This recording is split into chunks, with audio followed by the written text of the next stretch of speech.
Welcome to the Rediscovery channel. This is a channel where every week I, Igor Kovac, and my good friend Stilgar take turns coming up with topics from history that the other person doesn't know about and often hasn't heard about. And today, however, we have a guest speaker, and her name is Blue Hour. And like me, she also writes sci-fi and fantasy, but our backgrounds are a little different. Whereas my education was in history, hers is actually in film. So I'm going to go ahead and give her the floor so she can proceed with her topic. So go ahead, Blue Hour. Okay, hi. How are y'all doing today? So today I'm doing a new segment for my Forgotten History podcast and Discovery Channel podcast about knighthood, and this is going to be my first ever segment episode. The reason why I'm doing knighthood is because I was interested in it due to the fact that after Queen Elizabeth died, they kept showing clips of her knighting the knights. So this is just the first segment of my knighthood series that I will be doing, and it'll go all the way down to modern knighthood. Today's knighthood segment would be about the origins of knighthood, how it got started, and chivalry. So what does one think of when you see or hear the word knight? King Arthur and the Knights of the Round Table, maybe, or a queen knighting her valiant chivalry hero warrior that saves the day. Okay, but those knights of legend and myth, apparently, the knights that we were familiar with today, they aren't the truth of what the knights really were. And I found out a lot of information. This is like sort of the forgotten history of the knighthood. So I'm going to ask a question like, what is the forgotten history of knighthood? And this is how we're going to find out. I want to first tell you a little bit about the word knight. The word knight originally came from Old English, meaning boy or servant, and it's a cognate of the German word Knecht, servant, bondsman, vassal. What I found was that it goes all the way far back, even into like ancient Rome. There was a knightly class called Ordo Equitius, Order of the Mounted Nobles. I haven't really looked into them, so I'm going to do a separate video about the Order of Knight, and then I'll talk more about the Ordo Equitius, Order of Mounted Nobles, because there's a lot of nobles in knighthood, a lot of different classes of knight and knighthood. So I'm going to be doing that separately. But that's where basically like the word knight came from. And knighthood is actually a word for the early medieval period. Well-equipped horseman was often described as knight. It was like originally like a Latin word. Apparently, the first knights appeared during the reign of Charlemagne in the 8th century. So they go all the way back before the 11th century, but into like starting in the 8th century. As the Carolingian age progressed, the Franks were generally on the attack, and larger numbers of warriors took to their horses to ride the emperor through wide-ranging campaigns of conquest. At this time, they needed the knight to do this. The order of Carolingian ceremony of presenting weapons and influence of the knighthood, they did like knighthood ceremonies and so forth. And I'll be also talking about on another video about like the ceremonies and rituals. But these knights, they're not really at this time with like the 8th century, even though like these kings needed these knights to help them with different things, warriors for their armies to attack and whatnot, they weren't really what we would call the way we think of knights. So between the Middle Ages, from the years 500 to 11, knights were really like these violent people. They plundered, they raped, they burned down villages, and they battled different villages or countries. But one of my questions was, what did they battle and why?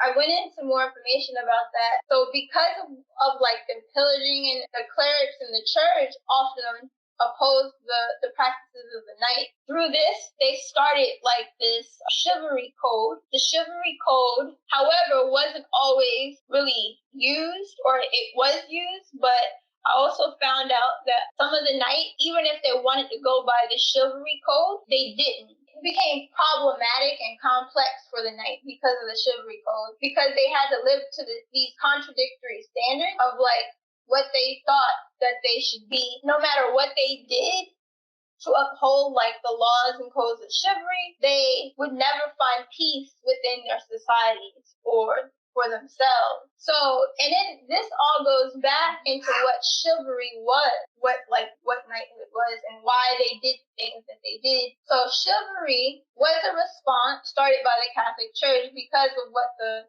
knights were doing when they went to battle. It was like supposedly by the year 1066 in the 11th century, chivalry had become a new trend, and they became the knights from what we know as of today's stories. This new trend in the 11th century had a code. There was two types of codes: 10 Commandments of chivalry, and then there was codified medieval noble conduct code that was started before the 1170 and 1220, between those years. And so I'm going to go in further of what those codes were and why they were important in a little bit. The chivalry itself, it meant horsemanship, and it came from France in the 11th century. But it was a word that originally also came from Latin. And in French, it meant the man with great standing and upbringing with noble ancestry. It changed to mean somebody with status within the military. It was considered to be a perfect ideal of the Christian warrior at that point, but then it was propagated, so it was romanticized to fit a certain way of life. And then what I found was that within various medieval texts, the ideas were usually summarized by the ritual of Christian knighthood and examined the qualities of what knighthood was supposed to be, therefore emphasizing a kind of prowess where they talked about chivalry being a way of life for the military, nobility, and religion. I don't know why they would do just those three and why they specifically wanted chivalry to be those, but what I found was, for that time period, it was a living institution that even appeared as far back as the Roman Empire. And I thought that was kind of interesting that chivalry existed even then. I'm sorry, do you think it has something to do with the cost of upkeep of horses? Possibly, I think so, but I'm not sure. It could have been that because they were considered horsemen. Like there was wealth associated with it, right? Right. No, I think that's what it was, and the old during the Roman Empire, it sounds like you're thinking about maybe the patrician class, right? Was maybe the patricians were the original mounted cavalry. Right. I'm gonna go into that because that was a different order of knight, apparently. Yeah. Because when I mentioned it before, it was connected to the knightly class, the order of equestrians, the order of mounted nobles, and those are the ones from ancient Rome. So you're right, it goes back to that. But I was going to mention that in a later video. During the Civil War, in our country, what I heard is that like the Confederates, they had a shortage of everything. And if anything got wrecked or killed or destroyed, they usually couldn't replace it. But like on the Confederate side, the guys that were mounted, the cavalry, they all had to bring their own horses. So usually the people that were in the cavalry were all kind of upper class people. And then regular people would be foot soldiers.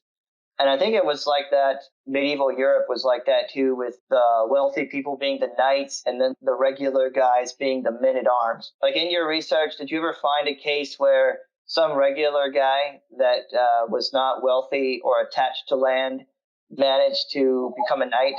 Yeah, regular common people were able to become knights, but at a certain time and period, after the 100-Year War, they changed it to only nobility. Oh, okay. That only nobility can become knights. Yeah. The original knights, what you mentioned about the way you spell it, I looked it up. Knecht is one version, which in Dutch means servant. Actually, Santa Claus has servants, and we call them knechten. And basically it was a servant of somebody of royal or of nobility. And they would start as a page, and then they would have to go through trials, and also there are rituals involved, which you can probably dive into more. Right. And then at some point they would be turned into knights if they were deemed worthy, or if they proved themselves on the battlefield. Right. So, yeah. But it's just these were common people, but I guess at a certain time they just wanted to just have it nobility. It'll be interesting to see what some of the reasons for that were, how that came to be. Yeah. It's interesting that a word that means basically servant becomes a word for somebody that's like a royal or somebody that's of noble blood. So how that came to be, like when did that switch? How long did it take? So Right. Yeah. Yeah. And I think it ties into chivalry because there was this scholar, right, by the name of John Charles Leonard, and he said that chivalry could not be mistaken and could not compare it to or mistaken it to with the feudal system of that time period, and they were two separate things. That the feudal system was the real life of the time period, but chivalry was the ideal world, and that existed as such for like the romance writers of that day. They wanted it to be a certain status. They wanted to put it into like a class. That's also kind of like the caste system in India, where you have the Kshatriyas that were the original warrior class. So like the original caste system was just three castes originally. You had the Brahmins, the Kshatriyas, and the Vaisyas. And the Vaisyas were all the workers, any kind of work, whether it's a merchant or somebody who's tilling the ground. And the Brahmins were the religious priestly class, and the Kshatriyas were the fighters. And that was the original structure of like the Vedic Aryans. And then when they invaded India, they ended up creating more castes over time. But the Kshatriyas became a ruling class. And so even though, according to the religion, the Brahmins were considered the highest class, it was actually the Kshatriyas that were in charge of physically running everything. They had all the positions of power. There's a medieval saying in medieval Europe, like those who fight, those who pray, and those who work. And it seems like those who fight end up also being those who rule a little bit. Yeah, and that's the knights played an important role in the creation of feudalism in Europe. And the knights were created, again, as a response to both the invasions of the Muslims, but also of the Vikings.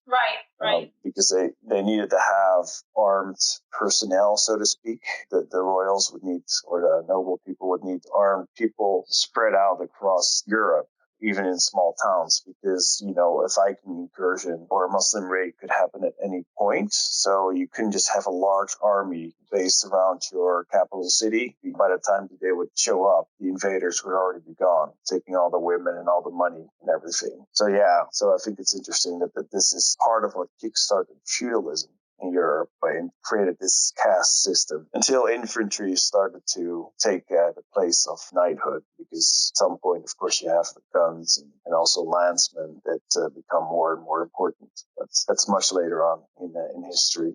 So. Right. Originally, it wasn't supposed to be a military. It was more of a social phenomenon than a military one. And I guess it just grew to that point. They wanted this ideal means to like transform the corrupt secular world of what was happening. So I think that's why they used the romance literature to propagate what the knighthood and chivalry was, because chivalry didn't always work in its first form, and I don't think it was pure, because remember I mentioned the reality for the knights were like very complex. The codes of chivalry were contradictory. It was 10 commandments of chivalry. Sorry, can you go through all the commandments for us, if you have that useful? Okay, so one was like, they shall believe that the church teaches and observe in all directions. That was number one.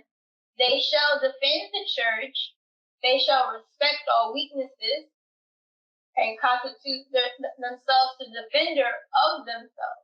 They should love the country in which they were born and should not recoil from the enemy.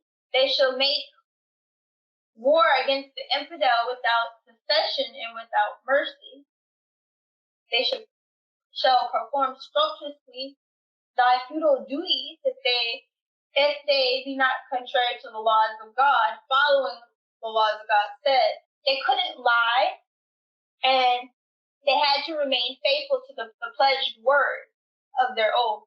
They had to be generous and give largesse to everyone, and everywhere and always they had to be like the champion of right and good and injustice and evil. Those were the 10 commandments of the codes of chivalry.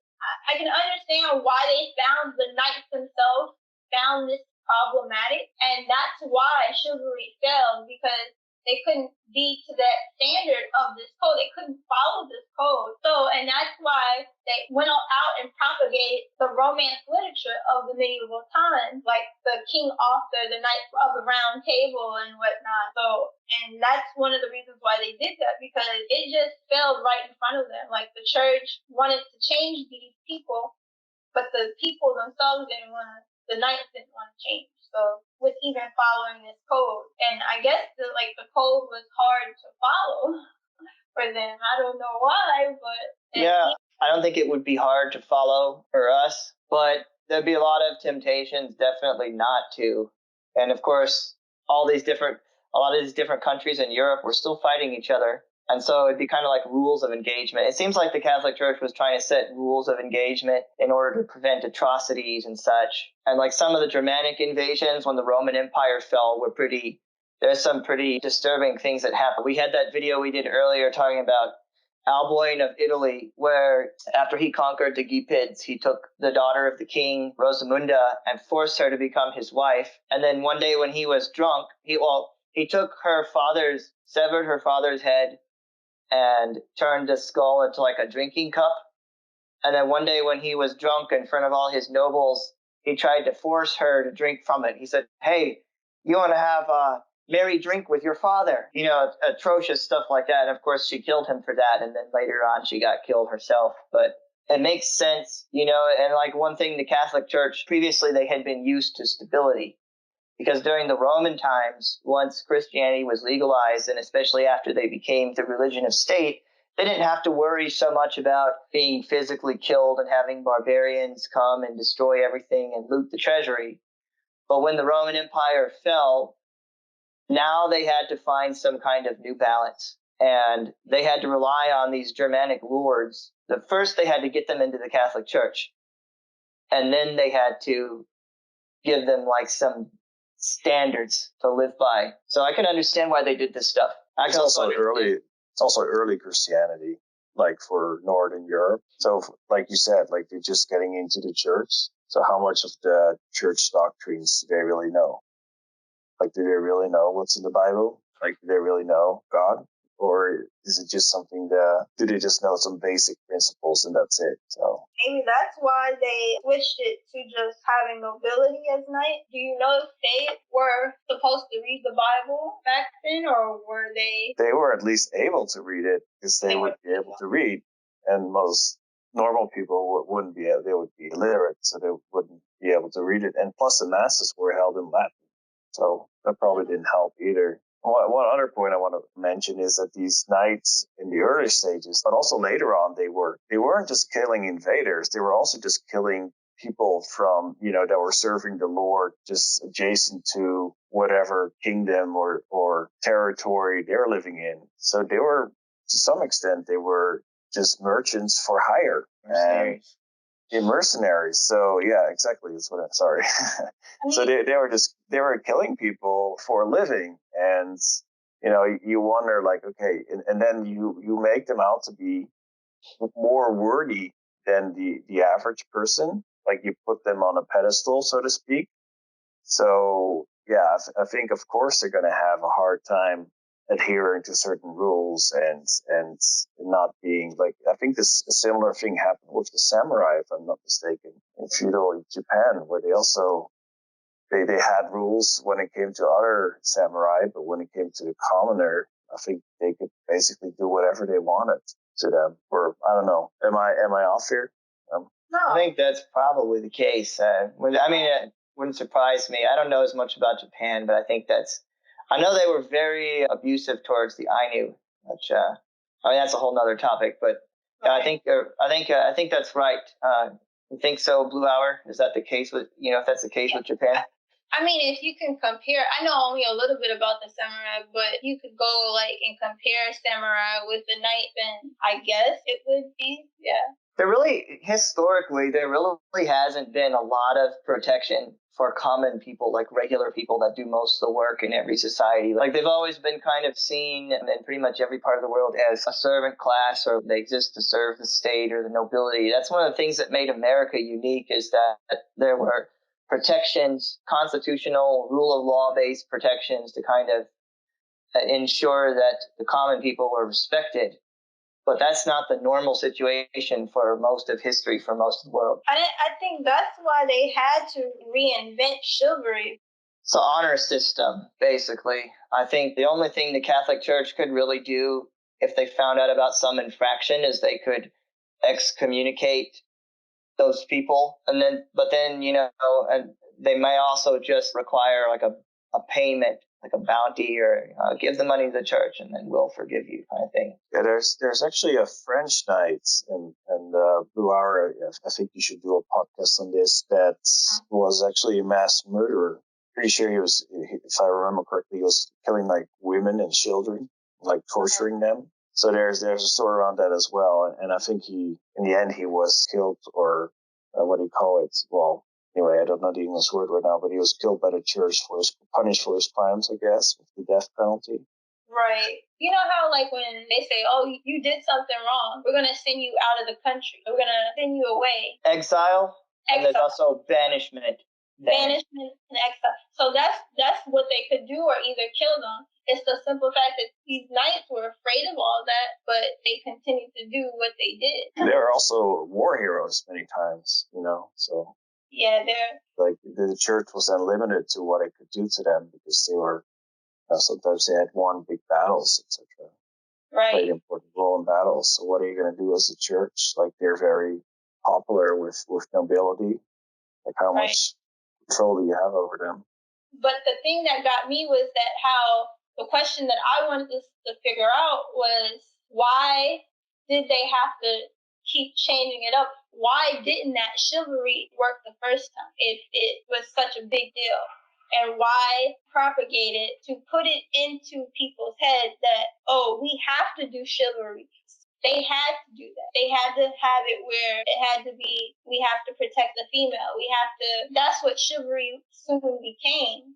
That's what they tried. But can you imagine, like, being a knight and you serve your lord and then you're sent out and you have to fight an opposing army that's just a couple towns over. They speak the same language. They look like you.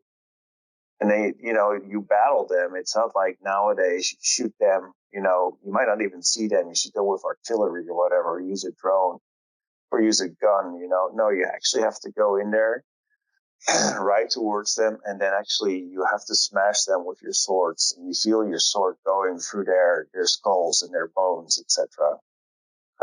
And like your friends are getting gutted, and it's not like there's like pain medication or there's any antibiotics. So people are like lying on the field, like dying and screaming. It was pretty brutal warfare back then. And then you have to come back and you have to be all like knightly and adhere to all those codes. I can imagine it being pretty hard. I don't know. Probably got some guys with PTSD, and like in Vietnam, where sometimes soldiers they get activated by certain sounds and things like that. Right. Yeah, maybe they couldn't, maybe some of these guys could not fit back into normal society after doing some of that, being in a certain amount of battles.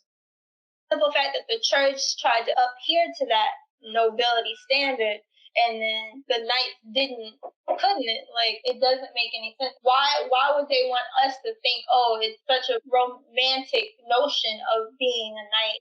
I think like you said, it was an effort to make these people behave well by trying to kind of get them to be internally motivated to do good rather than just fearing threats.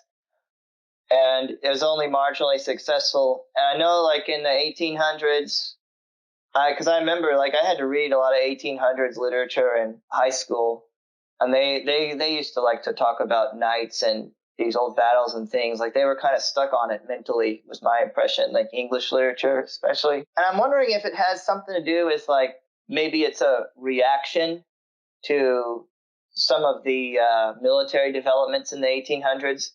Like, the 1800s was when armor was finally abolished completely. I think the last unit that had any kind of armor was the cuirassiers, which were used, I know for a fact, were used in the war between Napoleon and the Russians. They both made use of cuirassiers, who wore like a breastplate and a helmet and they were still used as heavy cavalry to kind of kill foot soldiers. But I'm wondering also, like in the 1800s, I think the first Gatling gun came out. We were getting more towards like mass death in warfare, large mass scale killing. So I'm thinking maybe in like the 1800s literature, they were probably running on nostalgia. Like, remember these better times when knights, when soldiers had honor and they had to fight face to face, as opposed to lining up in fields, like in the 1800s, lining up row and row and then like shooting at each other. And then like you get down and then reload while the next group of guys shoots. Like, that's crazy to just imagine like just lining up like, hey, we're going to march in a line and we're going to take turns shooting at these other, like, that's, so I can kind of see like maybe how they would romanticize and think of the past as better compared with. Yeah, these educated men that rode horses and knew these codes of behavior, and then you juxtapose it to these, basically it's just common farmers that you give them a gun, and professional soldiers that aren't paid nearly as well. And and then you mentioned earlier of how to become a knight and how they went through the different stages to become a knight. For the commoner to do that, I don't think it would have been very hard, but I guess the church, and then this is what I'm going to go into in another video, but the different stages of the knighthood or whatnot. But in order to raise the rank, do you think they didn't want them to be nobility, that they didn't want the commoners connected to royalty, or do you still think they wanted them to be their servants or whatnot? I'd be curious to listen more about how they became these knights, like the royal knights or noble knights, because it's, like you mentioned, they started off as servants. So what happened? Is it just a natural flow of, the prestige they gathered, and because they just, received favors from the lords they were serving, and how did they become this separate class from just from their more humble beginnings? Maybe you could do an episode about that as well. Right, because like you know like every time somebody got knighted, right? And I'm gonna go into the knighted in another episode too. Every time somebody got knighted, they got a piece of land. They got their own land. That's what I read. That they got their own land. So that meant they're gonna get their own. I guess that would have meant they got their own servants or whatnot as well. So to think of a servant having a servant, I guess that wouldn't have went well with the people of that day, right? I don't know. Good question. I think the term was vassal, right? For the knights. Like you have the king, and then the knight would be called the vassal, and then the people under the knight were serfs. Yeah, the serfs. Yeah, they would have their own, but then they would have kids, and they would be automatically.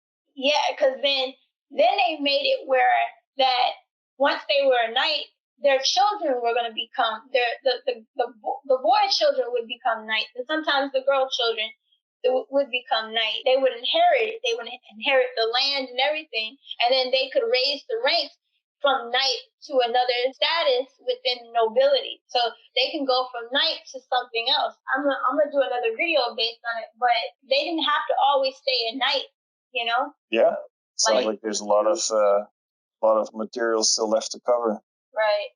And I think covering the King Arthur aspect, that would be a total another video with it as well, because knighthood and King Arthur myths and legends had a lot to do with the knighthood. It's kind of interesting how like Arthur and his guys are considered as like folk heroes over in England, when in fact they were the guys that were trying to prevent the English from taking over their land. Like they were the enemies of the English people, but they're considered like, folk heroes over there. It's kind of interesting. Like it's an example of the winners elevating the losers in that conflict. And I wonder how similar that culture, like I've heard different theories about Arthur, and I'm wondering how similar that culture was to the Latin culture, because the Romans, they administered that area as a province, and Latin was the official language. Originally, they were Celts or Celts. People are telling me I should say with a hard C. And like the Gauls also, and the people of Spain, they were overwhelmingly Celtic or Celtic, and they just became Romanized and spoke Latin. And I'm thinking, I'm wondering if the English had never invaded England, if that would have been like another Romance language that developed there.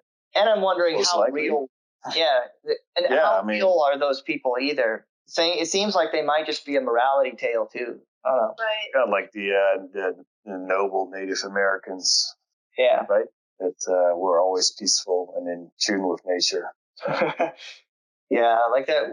When did that'd be another thing? Is like the views of Native Americans over time, because some of those people were like people were terrified of some of those Native Americans. I mean, that's like getting into another topic, but I heard that like the Comanches, they were kind of like the Assyrians of the plains, and same level of brutality. And they supposedly Santa Anna, the reason he invited Americans to come into Texas was because he wasn't able to deal with the Comanches, and he was hoping they would take care of the problem for him. I don't know if that's true or not, but that's what I heard is one of his reasons. That's another topic. Yeah, so that's basically for right now what I had. I wanted to talk more about the chivalry. Next time, I'm just going to try to go deeper into the King Arthur tale, and also, because these are like segments of what I wanted to do. And so the next one would be going into also this of how they became knights and the status of how they became the knights. Okay. Alrighty. Well, I appreciate you for bringing this topic. And I think if nobody has anything else, we can close it out. Okay, so I guess... yeah, sounds good. Thanks. Good topic. Yep. See you in the next one. Okay.